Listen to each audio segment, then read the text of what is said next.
ተረጋጋ ማን ነው ውሸታ እኔ ነኝ ውሸታ እኔ ነኝ ውሸታ ተረጋጋ እኔ ነኝ ውሸታ ውሸታም ነህ ማቁጭ በል እህቴ ለረጅም ጊዜ እንደማትቆይ ተነግሮኛል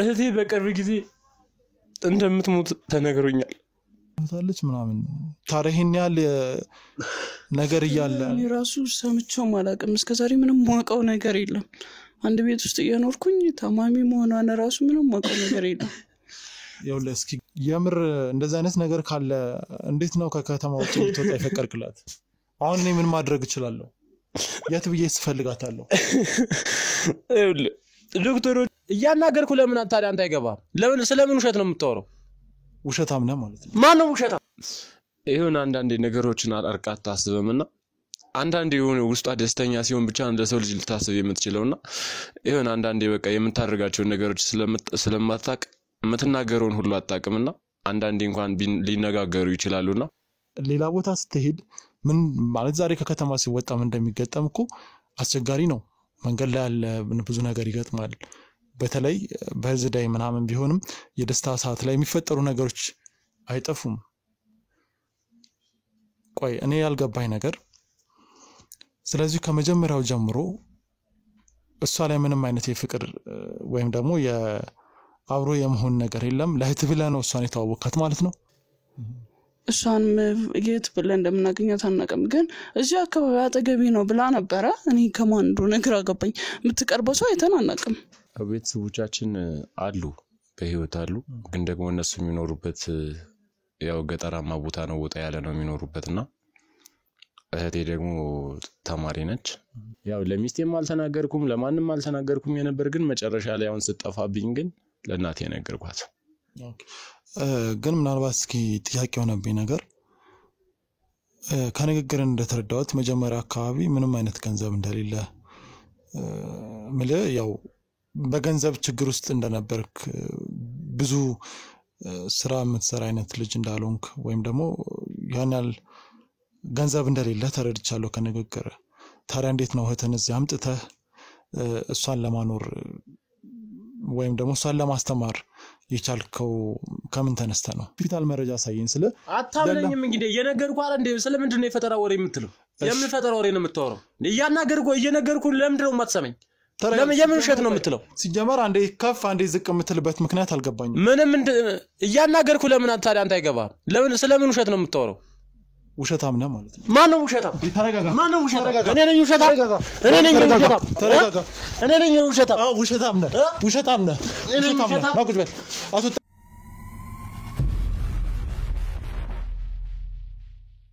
ላው አሁን እናንተ በምንም ነገር በቃ ያልተረዳችሁኝ ነገር አለ እኔ በጣም ብዙ ችግሮች አሉብኝ በጣም ብዙ ማለት ነው እኔ የሚያሳስቡ ገንዘብ የሚያስፈልገኝ በጣም ብዙ ችግሮች ብዙ ምክንያቶች አሉ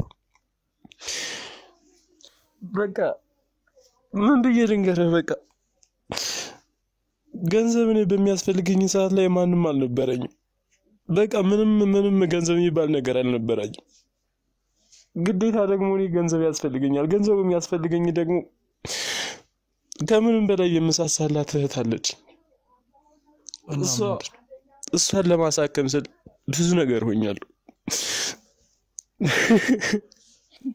አልገባኝም እስኪ ግልጽ አድርግልን ታውቃለህ እኔ ለእህቴ ስል አንገቴ እንደፍቼ ከጓደኞቼ ዝቅ ብዬ ነው የምኖረው እህቴ ማንም ያላወቀላት በሽታ በላዩ ላይ አለ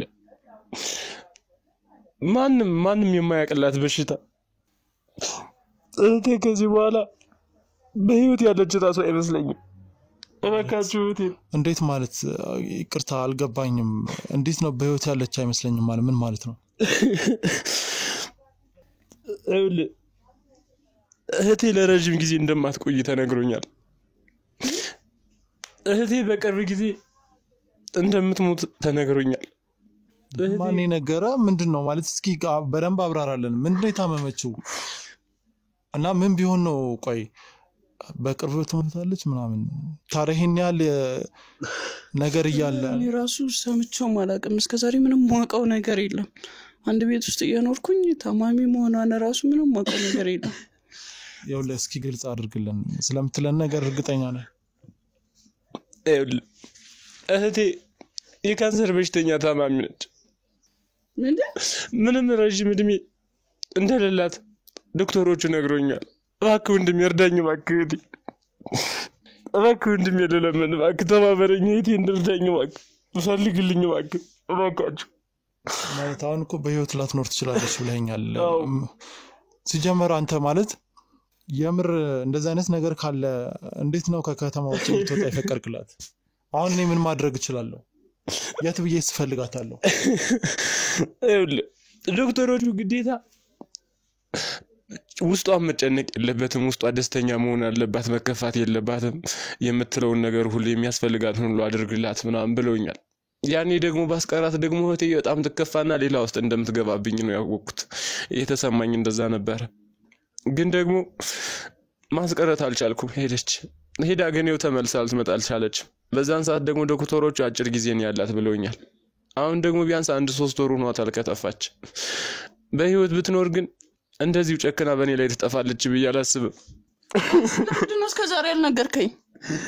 እሺ ለባለቤት መደበቅ ለምን አስፈለገ? እሷ ይህን ነገር ሰምታ እህቴን እንዳትጠላብኝ፣ እህቴን እንዳታስቀይምብኝ ፈራሁ። እህቴ ደግሞ ግዴታ ሰው ያስፈልጋታል። ይሄን ነገር ደግሞ ብትሰማ ደግሞ እሷ በቃ ያንተን በሽተኛ ምን የመሸከም አልችልም፣ ያንተን በሽተኛ ማሳከም አልችልም እንደምትለኝ ነው የተረዳሁት። እና እሷ እንዳታውቅ የፈለኩት ለዚህ ነው። ምንም ሳይኖር ካደለ ያገኝቻ ብሬ ኮንኩት አሁን በሽታ ይዘት ብዬ እንዴት እንትን እላለሁ? እንዴት እንደዛ ልታስብ ቻልክ አንተ? ማለት ምንም ማለት እሷ እንደውም ከሚገባው በላይ አንተን አክብራ ገንዘብ አለኝ ምናምን ሳትል እንዳገባች ከሷ ተረድቻለሁ። አንተ እንዴት ነው እንደዚህ ልታስብ የቻልከው? እንዴት ነው ማለት ተጋብታችሁ የኖራችሁ ነው? እንዴት ነው በዚህ ልክ ልትረዳ የቻልክበት ምክንያት ማን ነው? ወይስ እሷ ማለት እህትን እንደ ራስ አድርጋ ስትኖር እንደነበረ ከሷም ተረድቻለሁ። እንዴት ነው አንተ እንደዚህ አይነት ሐሳብ ሊመጣልህ የቻለው? አይ አንዳንዴ እሷ ትንሽ የሆነ ወጣ ያለ ባህሪ ያለበትና ይሁን አንዳንዴ ነገሮችን አርቃ አታስብምና አንዳንዴ የሆነ ውስጧ ደስተኛ ሲሆን ብቻ እንደ ሰው ልጅ ልታስብ የምትችለውና ይሁን አንዳንዴ በቃ የምታደርጋቸው ነገሮች ስለማታቅ የምትናገረውን ሁሉ አጣቅምና አንዳንዴ እንኳን ሊነጋገሩ ይችላሉና አንቺ በሽተኛ ነሽ ወይም እንደዚህ ነሽ ምናምን ነገር ደግሞ ብላ ደግሞ እንድትናገራት እንድትሰድባት ደግሞ አልፈልግም። ቀን ተነጋግረን እንኳን አናቅም አይደል እንዴ? አንድ ቀን መጥፎ ነገር እንኳን ተነጋግረን አናቅም። እሷ ናት አይደል እንዴ ከኔ እየሸሸች የነበረችው? ምን አይነት ጭንቅላት ነው ያለ? ቆይ አይ ይኸውልህ ማለት እንዴት ላምን እንደምችል አላውቅም። አንተ የሷ ባለቤት ነህ። ባለቤት ደግሞ ያንተን እህት እንደ እህቷ አድርጋ ተቀብላ አንድ ላይ እየኖራችሁ ባለበት ሰዓት ላይ የማይደበቁ ነገሮች አሉ። በተለይ ይሄ ካንሰር ቀላል ህመም አይደለም። እንደዚህ አይነት ነገሮች እንዴት ይደበቃሉ? ሲቀጥልስ ከባለቤት መደበቁ አስፈላጊነቱ ምንድነው? አንተ ስለምን በውስጥ ብቻህን ያስከው? መታከምም ካለባት እንደገና እንዳትጨነቅ መደረክ ካለበት ለምንድነው አንድ ቤት ውስጥ እየኖራችሁ ከባለቤት እየደበቅከው? ይሄን ያህል ነገር እንዴት ልናምን እንችላለን? መደበቅ ይሄን ነገር ታውቃለህ ማንንም አያውቅም። እና ይሄን ነገር ደግሞ አይደለም ባለቤቴ ራሷ ታማሚዋ ራሱ እንደዚህ አይነት በሽታ እንዳለባት አታውቅም። እንዴት ነው ይሄን ደግሞ ማድረግ ማለት እንዴት ነው ማታውቀው? ለምን እንደሆነ ታውቃለህ? እንደዚህ በቃ እድሜ የሆነ አጭር ጊዜ ነው ያላት ምናምን ነገር ብለው ሲነግሩኝ በቃ ይሄን ደግሞ እሷ ማወቅ የለባትም። ምክንያቱም ከዛ ቀድማ ከህመሟ በፊት ቀድማ ደግሞ ራሷን ታጠፋለች ምናምን ነገር ብዬ ስለማስብ በቃ እነሱ ራሱ ዶክተሮቹ አትንገራት በቃ ግን አንተ በቻልከው መጠን ግን ህክምናውን ለማከታተል ሞክር ነው ያሉኝ። በቃ እነሱ ራሱ እንደዚህ እንዳትላት ውስጧ ይጨነቃል፣ ውስጧ ይረበሻልና ጭንቀት መጨነቅ ደግሞ የለባትም ማሰብ የለባትም ምናምን ነገር ስላሉኝ ነበር። ለሷ ራሱ ማሳወቅ በቃ ለማንም ማሳወቅ አልፈለኩምና በቻልኩት መጠን እኔ ገንዘብ አግኝቼ እሷን ማሳከም ነበር የኔ ዓላማ። ቢያንስ ምልክቱን እንኳን ስታውቅ እሷ እንትን አትልም፣ አትጠረጥርም። ህፃን ልጅ እኮ አይደለችም። እኩያ እኮ ናት አይደል እንዴ? ቆይ ማለት የማይደበቁ ነገሮች አሉ። የትኛው ዶክተር ነው እንደዚህ አይነት ምክር የሚመክረው? አንድ ሰው በሽታውን ካላወቀ እኮ ድንገት ቢታመም ሊያደርግ የሚችለውን ጥንቃቄ እኮ አያውቅም ማለት ነው። ሶ እሷን ደብቀ ሌላ ቦታ ስትሄድ ብዙ ነገሮች ሊፈጠሩ ይችላሉ እሷ ላይ። አትሊስት በሽታውን አውቃ ማድረግ ያለባትን ድንገታዊ የሆኑ ነገሮችን እኮ መረዳት መቻል አለባት። ምክንያቱም ድንገት ወጥታ ልትቀር ትችላለች እቺ ልጅ። የምሬትን የምትወዳት ከሆነ ይህን ማድረግ ነበረብህ። ልክ አይደለም የሰራው። ሲቀጥልስ የምር ከከተማ እንድትወጣ ከማድረግ እሷን አሳምነህ ማስቀረት ነበረብህ። ምክንያቱም ትንሽ ቀን ከቀራት እንዴት እሷ ወደ ሌላ ቦታ እንድትሄድ ወይም ደግሞ አብረህ ሆነህ ነው መሄድ ያለብህ። የምርህን የምትወዳት ከሆነ ይሄ ሁሉ ኬዝ እያለ ከከተማ ወጥታ ሌላ ቦታ ስትሄድ ምን ማለት ዛሬ ከከተማ ሲወጣ ምን እንደሚገጠም እኮ አስቸጋሪ ነው። መንገድ ላይ ያለ ብዙ ነገር ይገጥማል። በተለይ በዝዳይ ምናምን ቢሆንም የደስታ ሰዓት ላይ የሚፈጠሩ ነገሮች አይጠፉም። ቆይ እኔ ያልገባኝ ነገር ስለዚህ ከመጀመሪያው ጀምሮ እሷ ላይ ምንም አይነት የፍቅር ወይም ደግሞ የአብሮ የመሆን ነገር የለም። ለእህት ብለህ ነው እሷን የተዋወቅካት ማለት ነው? ያው በጊዜው ላይ እንደነገርኩ ያው እህቴን ለማሳከም ስለ ገንዘብ ስለሚያስፈልግኝ እሷ ገንዘብ እንዳላት ስላወቅኩኝ ያው ገባውኝ። ግን ደግሞ ከዛ በኋላም ደግሞ በቃ ለሷ ያለኝ አመለካከት ለኔ በቃ የሆነ ሐሳቦቿ አመለካከቶቿ ምናምን አሳስባው በጣም ትለያለችና በዛ የተነሳ በቃ እንዳጋጣሚ ማለት ይቻላል በቃ ወደዚህ ህይወት ውስጥ የገባነውና እኔና እሷ ግን ከዛ ጀምሮ ግን እኔና እሷ በጣም ነው የምንዋደደው ምናምንና በቃ ብዙ ነገር ሆናልኛለች። በእርግጥ ለእህቴም ቢሆን ብዙ ነገር ሆናልኛለች እና በቃ እኔ እሷን አሁንም ቢሆን መጀመሪያ እንዳጋጣሚ ለገንዘብ ብዬ በቀርባትም ነገር ግን ደግሞ በጣም ትለያለች። እሷ አሳስባ በቃ ምን ብዬ ልንገር በቃ ሁሉ ነገሯ በቃ በጣም የምትለይ ሴት ነች እና በዚህም ደግሞ ለእህቴ ብዙ ነገር ስለሆነችልኝም ደግሞ በጣም ላመሰግናት ይገባል። በጣም ማለት ነው። ስላስቀየምኩሽ ደግሞ በጣም ይቅርታ አድርጊልኝ። በቃ ይሄን ሁሉ ባንቺ ላይ ማድረግ አልፈልግም ነበር ግን ደግሞ አስገድዶኝ ነው። የእህቴ ጤንነት አሳስቦኝ የእህቴ ጤንነት በጣም አስገድዶኝ ነው። በቃ እጄን ስላነሳሁብሽ ሁሉ በጣም ይቅርታ አድርጊልኝ። በጣም ይቅርታ እና በቃ አንቺ መልካም ሴት ነች በጣም ማለት ነው። በጣም ሲበዛ እሷ በጣም መልካም ሴት ነች ከምልህ በላይ መልካም ሴት ነች እና በቃ እጄን ስላነሳሁብሽ ራሱ በጣም ይቅርታ። ያው ወንድ አይደለም ወንድ ከመሆኔ የተነሳ ደግሞ ያው ስትመጪኝ ያው በጊዜው ላይ እጄን አንስቼብሻለሁና በጣም ይቅርታ አድርጊልኝ። በጣም በቃ ቆይ አሁን በእናንተ በኩል ያለውን ነገር እንግዲህ እንደባልና ሚስት ቁጭ ብላችሁ መፍታት ትችላላችሁ። ምክንያቱም እዚህ ቤት የመጣሁበት አንዱ ጉዳይ እህተን ፈልጎ ማግኘት ነው። እህተን ፈልጌ እንዳገኝ የሚረዱ ነገሮችን ንገረኝ። ለምሳሌ የሄደችበትን አካባቢ ከማን ጋር እንደሆነች የምትሰጡኝ መረጃ ካለ ስጡኝ። ማለት አይታወቅም ይሄኔ እሷ ላይ መጥፎ ነገር ተፈጥሮ ሊሆን ይችላል። እውነቴን ነው የምናገረው። ማለት በጣም ግን ካንተ በጣም ትልቅ ቸልተኝነት ተመልክቻለሁ። የምር በጣም ቸልተኛ ነህ። ማለት ብዙ ነገሮች በሕክምና ላይ ብዙ ነገሮች ይፈጠራሉ። እንደዚህ ህመም መደበቅ ልክ ነው ብዬ አላምንም።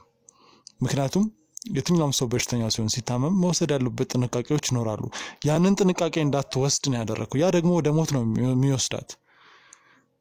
እና አሁን እኛ እንዴት ነው ልናገኛት የምንችለው? ሌሎች ነገሮችን በጊዜ ሂደት መፍታት እንችላለን። አሁን ግን እህትን ለማግኘት የሚረዱ ነገሮችን ንገረን። ከሰው ተጣልታ ነበር ወይ? ምናልባት የተለያዩ ሰዎች በግልም ጠላቶች ካሉ እንደገና ደግሞ እሷን ከሷ ጋር የተለየ ግጭት ያለው ሰው ካለ ይሄን አጋጣሚ ተጠቅሞ እሷን ሊያጠምድ የሚችል ሰው ካለ በአንተ በኩል ከቤተሰብ አኳያ ከቤተሰብ ጋር ምን ያህል ነው ቀረቤታ ያላት? እስኪ እነዚህ ነገሮች አብራራልኝ። ምክንያቱም አንዳንድ አጋጣሚዎችን ሰዎች መጠቀም ነገር ሊኖር ይችላል። ከበሽታው ውጪ ሌሎች ለኛ የምትሰጠን መረጃ አለ? ምንም ከበሽታው ውጪ ይሄ ነው የምለው ነገር የለም። ታውቃለህ እኔ በሽታውን ለማንም መናገር ያልፈለኩት እኮ እሷ ይሄን ነገር መስማት ማወቅ እንደሌለባት ስረዳ የደበቁበት ምክንያት ደግሞ በቃ እኔ ሁሌ ከጎኗ ስለሆንኩኝ እሷ ከቤት ወጣ ስለማታውቅ እና በቃ ሁሌ እኔ ክትትል ስለማድረግላት ሁሌ ነው በቃ ትሪት የማድረጋት በደንብ ማለት ነው። እና ከቤት ወጣ ስለማታውቅ በቃ መናገር አልነበረብኝም እና ትሪት ያደረኳት ስለሆነ ደግሞ ቢያንስ ይሄን ነገር ስትሰማ ደግሞ እሷ የሆነ አላ አይደለ ውስጧ መጨነቅ እንደሌለበትና ቢያንስ ካላት እድሜ እንኳን የሆነ አላ በተጨነቀችበት ሰዓት ላይ ካላት እድሜ የሆነ የመቀነስ ባህሪ ያለው በቃ ሁሉን ነገር አስረድተውኛል ዶክተሮቹ ማለትና ማወቅ እንደሌለባትና መጨነቅ እንደሌለባት እንደዚህ አይነት በሽተኛ ኮነኝ ብላ ያለች ደግሞ ራሷን ውስጧን መጉዳት እንደሌለባት ነው ያስረዱኝና ያን ማድረግ አልፈለኩም እኔ ላለመናገር ላለማሳውቅ የፈለኩበት ምክንያቱ አንዱ እሱ ነው ግን ይሄ ጠላት ምናምን ሌላ ሰው ምናምን የሚባል ነገር እኔ እስካሁን ድረስ በቃ ልጅቷ ከማንም ጋር ማትነካካም በቃ ካገኘችው ሰው ጋር ሁሌ ፍቅር ነች በቃ መሳቅ መጫወት ነው በቃ ስራ ይሄ ነው የምለው ሰው አሁን የለም ማንንም የለም እና ባይዘው ያው ላይ በቃ እኔ እዚህ ቦታ የምለው የለኝም እኔ የጓደኞቿን ሰፈርም እዚህ ቦታ ነው ብዬም ብዙም አላውቀውም ነበር ግን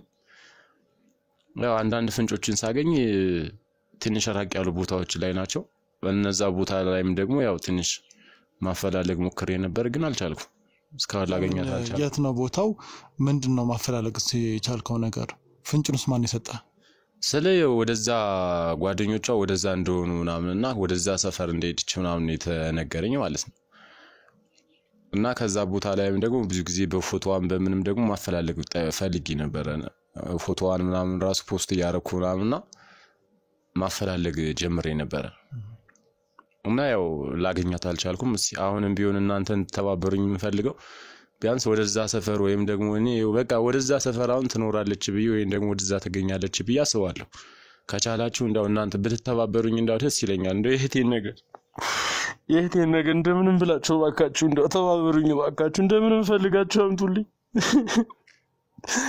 እሺ አሁን ማልቀስ አያስፈልግም ወደ መፍትሄው መሄድ ነው የሚያስፈልገው እህቴ በእናትህ አንድ ብቸኛ እኮ ናት ለኔ ብቸኛ እኮ ናት እህቴ ማንም የለኝም እኮ ነው ያለሷ ለሷ ብዬ እኮ ነው ከጓደኞቼ ዝቅ ብዬ የምኖረው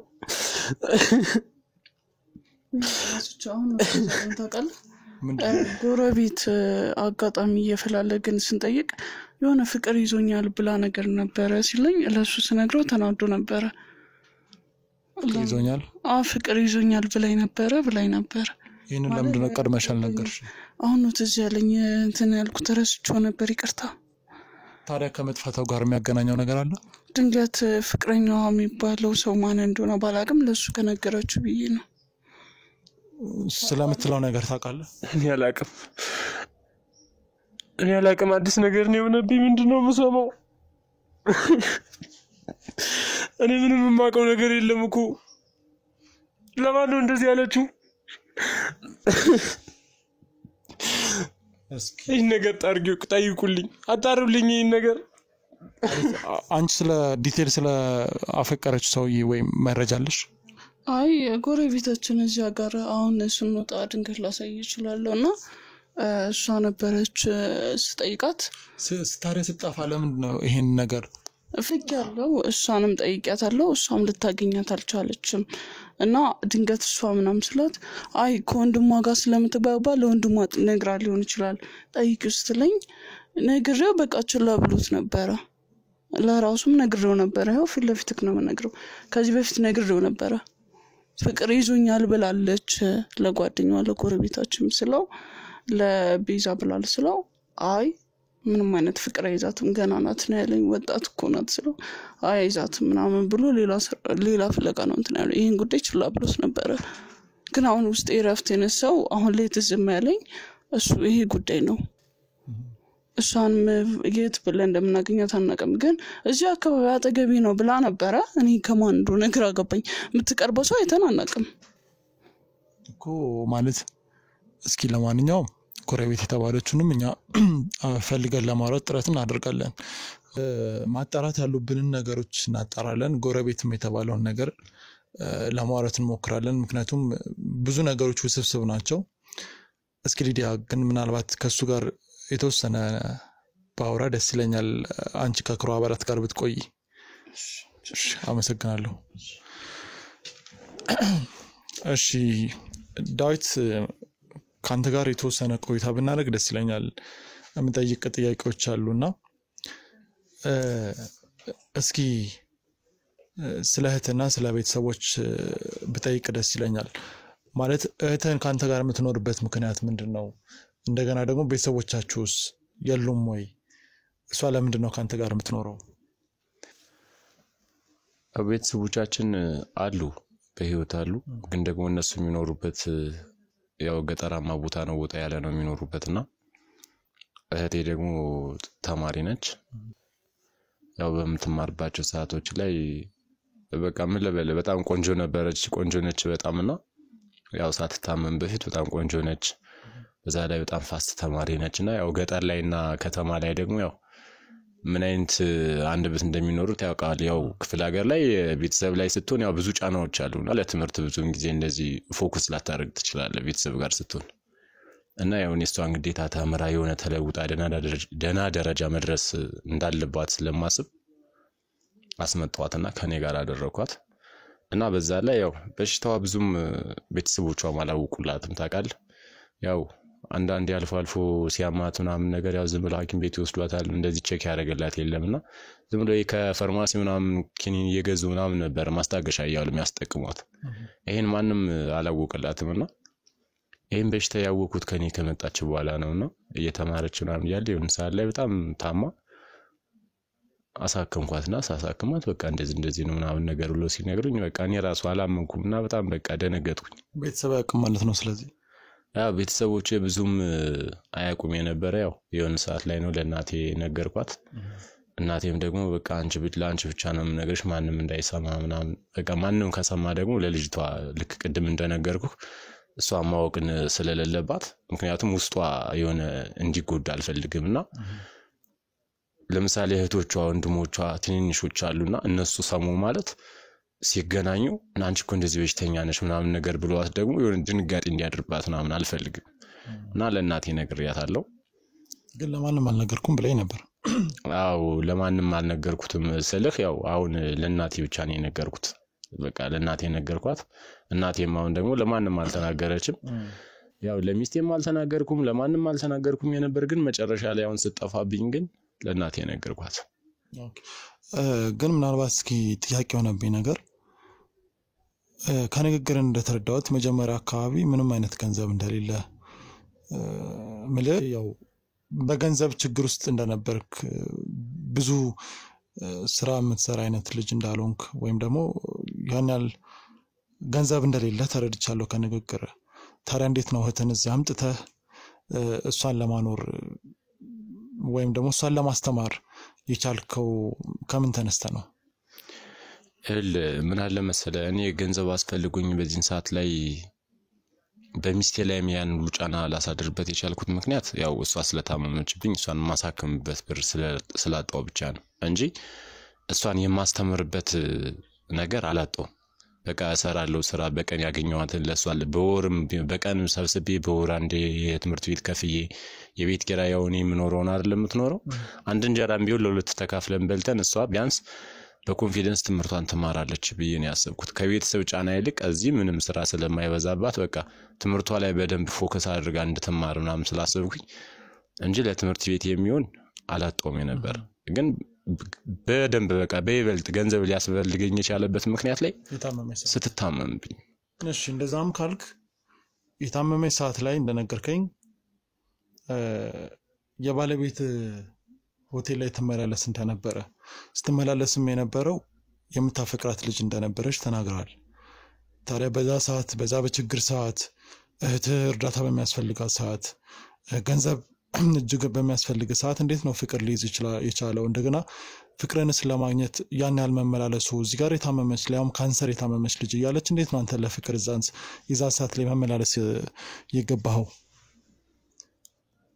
ስለ ያለ አይደለ ዝም ብሎ ጠለቅ ያለ ፍቅር ምናምን አይደለም። ዝም ብሎ ያይን ፍቅር አለ አይደለ ዝም ብሎ አይተየም ተመላለስክ። እሷን ለማግኘት ከተመላለስክ ቦታው ላይ ተደጋጋሚ የምትመላለስ ከሆነ ኢቨን እኮ በመመላለስ ውስጥ ነው ሁላ ባለቤትን ያገኘው። ያን ያህል ማድረግ ደረጃ ላይ ከደረስክ ያው ተወዳታለህ ማለት ነው። አንድ ሰው ደግሞ ካልወደደ የሆነ ቦታ ላይ ሊመላለስ አይችልም። እንዴት ነው ፍቅር ሊይዝ የቻለው? በዛ ጭንቀት ውስጥ በዛ መውጫ መግቢያ በምታጣበት ሰዓት እህትን ለማሳከም ብር በምትፈልግበት ሰዓት ፍቅር እያልክ እዛ ቦታ ላይ ልትመላለስ የቻልክበት ምክንያት ምንድን ነው? ስለያው ፍቅር ስለ ያው ያቺ ልጅም ያው ፍቅር በደም ጥልቅ ያለ ፍቅር የለብኝም ነገር ግን ደግሞ የሆነ ዝም ብለህ አይተ የምትወደው ነገር አለ አይደለ እና ልጅቷ ደግሞ በርግጥ የሆነ አንዳንድ ነገሮችን ትረዳኝ ነበርና የተለያዩ ነገሮችን በቃ ምን ያስፈልጋል ምናምን ያለች የሆነ ትሪት አድርገኝ ልክ እንደ ፋሚሊ ምናምን እንጂ የሆነ እንደምወዳት እንደማፈቅራት ምናምን አታውቅም ሰው ግን የሆነ በቃ ጀስት እንደ ቤተሰብ ምናምን በደንብ ትሪት አድርገኛለች የሚያስፈልግ ምን አለ ምናምን ነገር ያለች የሆነ የምክር አገልግሎት ምናምን ነገር አለ አይደል እሱን ነገር ተሰጠኝ ነበርና ለዛ ነው በቃ እሷን ሰላም ለማለት ምናምን ነው እንጂ የሚሄደው እንዲጠለቅ ያለ ነገር ምናምን የለን እንደማፈቅራት እንደምወዳት ምናምንም አታውቅም ስለዚህ ተወዳት ነበረ ግን ለገንዘብ ብለህ ወይም ደግሞ ለገንዘብ ብቻ ሳይሆን ለእህትን ለማሳከም ብለህ እዛ ቦታ ላይ ስትሄድ ያገኛትን ልጅ አገባ ከዛ በኋላ ፍቅርን በዛው ጠፋ ማለት ነው ወይስ አሁንም ድጋሚ ተወዳታለህ ስለም ፍቅር መጥፋት ነው የምታስበው ምትለው መጀመሪያ እኮ ሆቴል ውስጥ ማፈቅራት ወዳት ልጅ አለ ብለኛል አይደለ ከዛ በኋላ እዛ ስትሄድ ባለቤትን አገኛት ወይም ደግሞ ባለቤት ልትሆን የምትችል ሴት አገኛት እሷንም ያገኛት የግዴታ እህትን ለማሳከም በሷ መንገድ መሄድ ስላለበት ስለዚህ አሁንም ልጅቷን ታፈቅራታለህ ማለት ነው እዛ የነበረችው ልጅ ማንን የነበረችው ልጅ ስለምን ፍቅር ነው የምትቀባጥረው አንተ ያልከኝን ያልኩት እሱ ነገርኩ እኮ እሱን እየቀባጠርክ እኮ ነው እሱን እኮ ነገርኩ በቃ ፍቅር የሚባል ነገር አይደለም በቃ ጀስት እንደ ፋሚሊ ምናምን እንደ ቤተሰብ ነበር የምንቀራረበው ነገርኩ ተመላለሰው አዎ አይገባም እንዴ አሁን እኮ የአይን መውደድ ነው ምናምን ብለኛል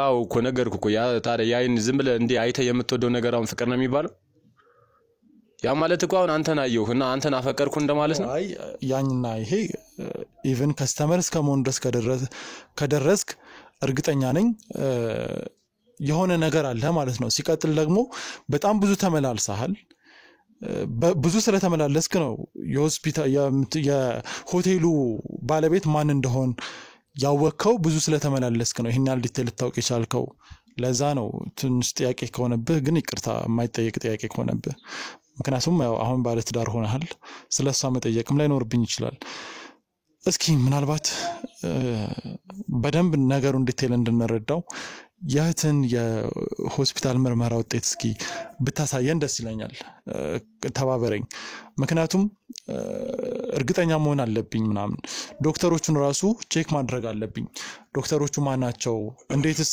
በሽታን ከበሽተኛ ይደብቃሉ ይሄ ነገር ምንም ግልጽ አልሆነልኝም እስኪ ሆስፒታሉን ስምና እንደገና የሆስፒታል የሰጡን የምርመራ ወረቀት እንድታሳየኝ ይፈልጋሉ የምርመራ ወረቀቱ ያለ አይመስለኝም በቃ ይመጣል ይጣላል በቃ እኔ ያስቀመጥኩት ሁሉም አይመስለኝም የለም እንዴት ነው የምርመራ ውጤት የምትለው ሰላው በቃ ይመጣል ወረቀቱ ምንም እንደማይሰራ ነው አማቀው ነው ወረቀቱ ምን ይሰራልኛል እንዴት ነው የማይሰራው ምን ይሰራልኛል የምርመራውን ውጤት መያዝ የለብም ማየት የለብም መያዝ የለብም አንተ ይቀመጣል በቃ እዚህ ይቀመጣል በቃ ቤቱ ሲጸዳ ተነስቶ ይወድቃል ምናምን በቃ ታዲያ እሺ የመድኃኒት ወረቀት አትሊስት የለም አረ አንድም ወረቀትም የለም ሁሉም በሙሉ የለም አሁንም ከጠፋች በኋላ ሲጀመርም በቃ ልጅቷ ጠፋች ከዛ በኋላ መድኃኒትም ተገዝቶ ስለማይቅ በቃ ወድቆ ይገኛል ይነሳል ይጣላል በቃ ስለዚህ ልጅቷ መድኃኒት ወስዳ አታውቅም ማለት ነው አትሊስት እኮ ምርመራ ስታደርግ የሚታዘዝልህ መድኃኒቶች ይኖራሉ ቢያንስ እስከምትሞትበት ወይም ደግሞ አጭር ጊዜ ቢኖራት ራሱ የተወሰነ እሷን ሊያረጋጋት የሚችሉ የተለያዩ መድኃኒቶች ይኖራሉ እነሱንም እየሰጣት አልነበረም ከመጥፋቷ በፊትማ የሚያስፈልጋትን ሁሉ እያደረኩላት ነው ከጠፋች በኋላማ የታግንቼ ታዳ ፈልጊ ልስጣት ስላጣዋት አይደለ አፋልኝ ያልኳቸው ያሉት ገባኝ ግን መድኃኒት የምትወስድ ከሆነ እንዴ ስለበሽታው እንደምትታተመም እቺ ልጅ ደበካት ግን መድኃኒት አትወስድም ወይስ ምንድነው ግራ ስላጋባኝ ነው የምትናገረው ነገር አሁን ላይ ከጠፋች በኋላ ታዲያ ማን ይሰጣታል መድኃኒት የታግንታ ትወስዳለች ከመጥፋቷ በፊት ትወስድ ነበር መድኃኒት ከመጥፋቷ በፊትማ ያው እየታመመች አይደለ እና የዛን በሽታ መድኃኒት እንደምትወስድ አታውቅም ግን ያው ስለሚያማት ከሐኪም ቤት ደርሳ እንደምትመጣ ታውቃለች ስለዚህ ያን አሁን በቃ ውሰጅ መድኃኒት እየተባለች ትወስዳለች በሽታዋን ሳታውቅ አሁን በሽታዋን አልነገርኳትም እያልክ ነው በሽታዋን ሳታውቅ እንዴት ነው መድኃኒት ልትወስድ የምትችለው ማለት እሷ ህፃን ልጅ ነች በአንተ እድሜ ልትሆን እንደምትችል ወይም ደግሞ ካንተ ጋር ተቀራራቢ እድሜ ልትሆን እንደምትችል የባለቤት ነግረኛለች ሶ እንዴት ነው ማለት ህፃን ልጅ ነው ዝም ብለህ ስትሰጠው ሊውጥ የሚችለው እንዴት ነው ዝም ብላ መድኃኒት ልትወስድ የምትችለው የፈለገ ብታምን የፈለገ ወንድሟ ብትሆን ትልቅ ሰው ነች ስለምትወስደው መድኃኒት በተለይ ብዙ ነገሮች መድኃኒቶች እንግዲህ ተጽዕኖ ሊያሳድሩ ይችላሉ አትሊስት ያንን ማሰብ የምትችልበት እድሜ ላይ ነች ጎበዝም ፈጣንም ተማሪ ናት ብለሃል እንዴት ነው ይሄ ነገር ሊመጣ የሚችለው አዎ ታውቃለህ እንደዛ በእርግጥ እሷም ያው